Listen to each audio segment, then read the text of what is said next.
Good morning. Today is another Let's Read podcast. Today we are reading the 10 most batshit chapters of the most batshit fanfiction my friend Gaelic Eva Pilot has ever written in her life. Yes, this is the 10 best chapters of My Immortal X Future Diary Gothic Mysteries, in which Ebony Darkness Dementia Ravenway is apparently Gasai's childhood friend and lives with her in Japan for no apparent reason. That's a wild premise. And this whole thing is, I guess, a parody of My Immortal and a parody of Future Diary and a parody of Detective Stories and a parody of a parody of a parody of a parody.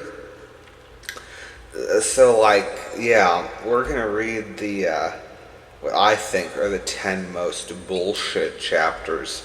This is called Darth Goku, because obviously we're going to throw in some Dragon Ball Z. That weekend, Vampires vs. Goku was playing at the local cinema, and Ebony dragged everyone so they could cheer for the vampires. Of course, nothing in life was so simple. And surprisingly, her ex-girlfriend Willow showed up at the theater too. Willow accused Yuno of being a prep, so Ebony threw a Diet Dr. Mario at her, and everyone landed in the police station. Which was good, because it turned out that a man in a Goku costume had murdered 3 vampire stands at the theater. Ebony felt sad because it might have been Willow, but also mad because no one kills goths on her watch. So she saw the movie 13 times because 13 is an unlucky number until the Goku stand found her. He drew his brass knuckles that said Saiyan death on them and attacked. It was a trap, and Yuno stabbed him in the neck. Of course, this didn't kill him, and he staggered into the night, where he was actually killed by a Vegeta stand. Yuki Teruramano deduced that apparently he used to be goth, but then got into Shonen, and he thought Vegeta was a vampire, but Goku was very much a hungry god. Yeah, so that's a chapter. And let's see, what our next weird chapter is, of course, it's called Enter Bruce Campbell, because what's a Future Diary fanfic without Bruce Campbell? Anobi heard that Bruce Campbell was filming a new Dr. Caligari movie in Sakurami, so she dragged Yuno and Yuki to try to get his autograph. The filming was being done at night, so it was dark and creepy, and Ebony loved that. It also meant that no one saw who shot the producer in the chest at close range. Bruce Campbell declared that after having played the detective in Rockabilly Cop 9000, he'd solved the case, and in doing so he brought everyone to the dining room to make his deduction. He deduced that the third unit director's cousin Hideki, but Hideki drew a gun and said he'd kill everyone. He said that he was betrayed by Bruce because Bruce was too cool and too funny, and everyone loved him. So of course, having set out the actual mystery, stabbed him to the chest with a prop saber. He fell over dead. Bruce Campbell congratulated the trio and gave each of them an autographed copy of Ash vs. Pee-wee. It didn't quite sit right with Yuki, though, and he asked Ebony if Hideki was a goth. She thought for a moment and replied he was a poser. Right, sure, that makes perfect sense. Next we're going to read a hiking we will do gothically.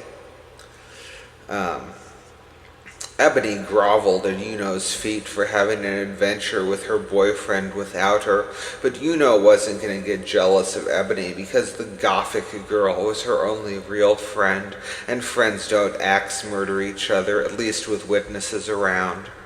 The 3 friends decided that since it was a school holiday, they'd take a train to the mountains and go hiking, since there was never anything as gothic as dark woods at night with no one around for miles. After walking a couple of hours, they came across a dead body with the axe still on the back, lying in the road. Deciding the corpse was so fresh the killer was likely around, they followed the footprints to a giant of a man, probably 6'8", 300 pounds, in a Rorschach costume with blood-stained jeans. Said that Rorschach counted as emo because he was a sociopath and a killer, but Ebony said that Rorschach was a poser because he was a superhero and not a vampire. Yuki fished a gun out of his hiking bag and shoot the killer cosplayer 5 times in the chest. The girl sighed loudly. Yeah, sure, okay. Yeah. Next is A Game of Gerards. Ebony loved My Chemical Romance, Good Charlotte, A Perfect Circle, and Disturbed more than she loved life itself. She liked to claim to be a vampire after all, so when she heard that there would be a Gerard Way look-alike contest in Shibuya, she jumped at going to ogle the hot guys. What she should have expected was her ex-girlfriend Willow being there, alongside her new squeeze, a Shion Sanizaki body pillow. The girls got into a fight which ended with the body pillow and a bodybuilder named Gerard Way the Barbarian being blown away by a bomb. And Yuki, of course, came running, and they were faced with dozens of Gerard Ways who might want to murder other Gerard Ways. It was the kind of mystery that made seasoned detectives retire early and move to Hong Kong. However, they knew that it was a Gerard Way who knew his way around explosives, which pointed to Lieutenant Commander Gerard Way of Starfleet. Pulled a knife and held it to the singer's throat, and that's when he confessed. He looked like Gerard Way, but he actually preferred to buy a salmon and tried to kill himself. Yeah, this is nuts. Very, very, very, very nuts.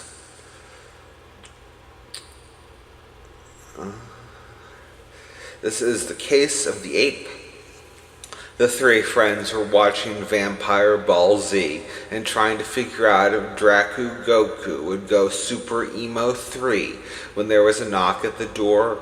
A fat man in glasses fell into Yuno's house with an axe in his back. Yuno quickly grabbed her own axe and gave chase, and she and Yuki ran for a while and eventually ended up lost down a weird stretch of road. After consulting their diaries for dead ends, they noticed they somehow ended up on the other side of town, and stashing weapons in their backpacks hopped a train back home. During the ride, a number of people got very nervous and frightened, and eventually, looking out from his diary, Yuki noticed a man in a gorilla costume holding a bloody machete at the end of the car. The ape got off a stop before theirs, and they curiously followed. The gorilla ended up at Yuno's house via the Safeway. When he got there, he demanded Ebony's hand in marriage, so Yuno chopped off his head. His head turned out to be the head of their math teacher, Mei Lin. Why were all math teachers horrible psychopaths? Right. Okay, yeah.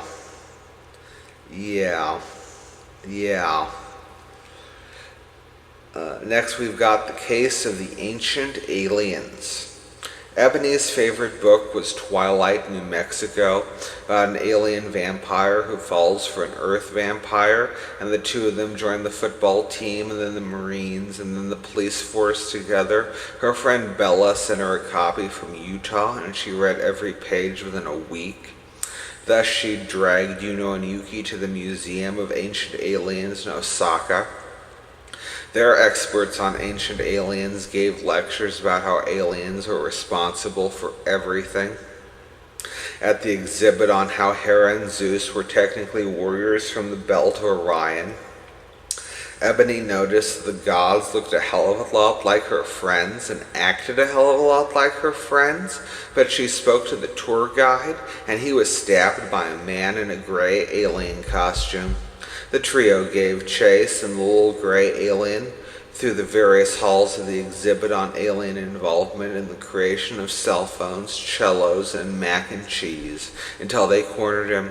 The alien grabbed a 1792 Brown Bess musket from the display and was going to shoot Yuki with black powder, but Yuno threw a knife through his chest and he died instantly. Turned out he was an expert on Roman mythology. I know I said I was going to do 10 of these, but these are just batshit, so we're just going to do 2 more. This is the case of being a student.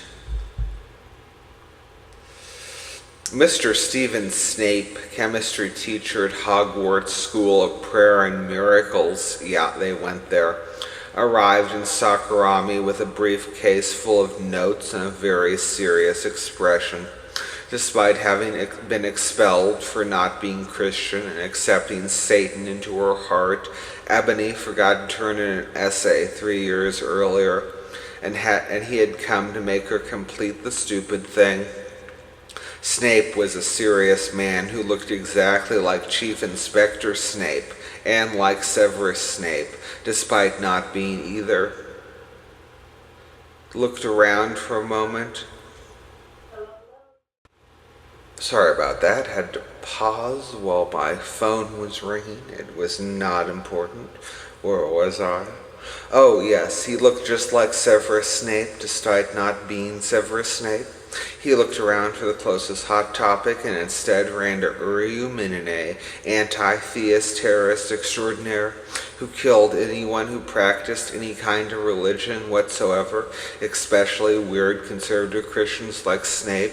She pulled her gun and shot Snape 5 times in the chest. He slumped against the wall and pulled out the 7th grade science test, asking Ebony to describe what a planet was and why God made them. Please give this to Ebony Dementia Darkness von Ravenway. That is a crazy butchering of her name. She failed every single science class she ever took.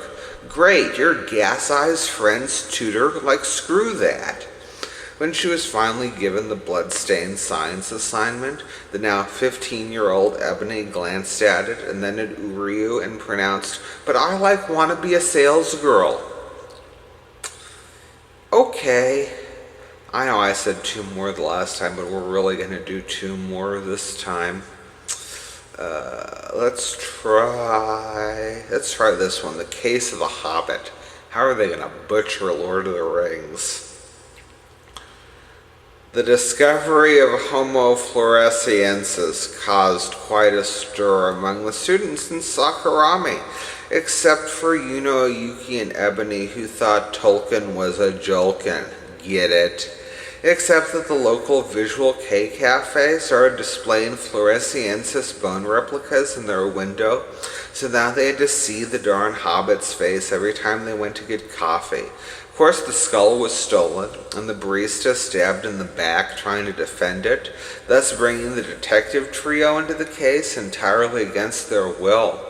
You have no imagination or sense of awe about science, Yuki groaned. It's a hobbit, not a vampire, Ebony countered. Little forest men aren't your type, so it's not really my problem, dear, Yuno added. They went to the school science club and found that the members were really, really suspicious. They had no alibis and knew an awful lot about human evolution, island dwarfism, and hard rock bangers like Land of Confusion by Disturbed. Ebony and Yuno looked at each other, drugged the tea, and while the nerds were knocked out, ransacked the room. They didn't find the missing skull, but they did find the body of the science teacher, supposedly eloped last month. Sure, I can accept that. I can accept that had nothing to do with Tolkien whatsoever. And we're going to end on the case that I intend to end on to show how bullshit this is. And I want to point out, I do know this author. She did give me permission to read this. This is meant to be bullshit. It's meant to be a joke. It's a troll of a troll of a troll. Lots of trolls. This is the case for polyamory.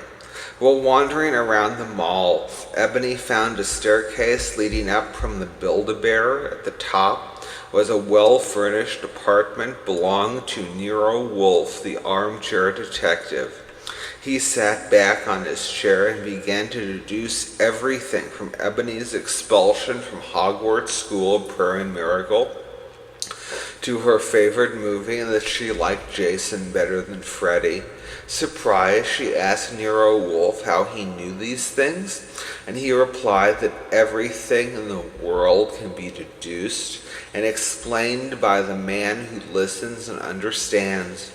He proceeded to tell her that her love life sucked because she'd never accepted she was actually in love with Yuno and Yuki and not actually hot gothic bisexual boys.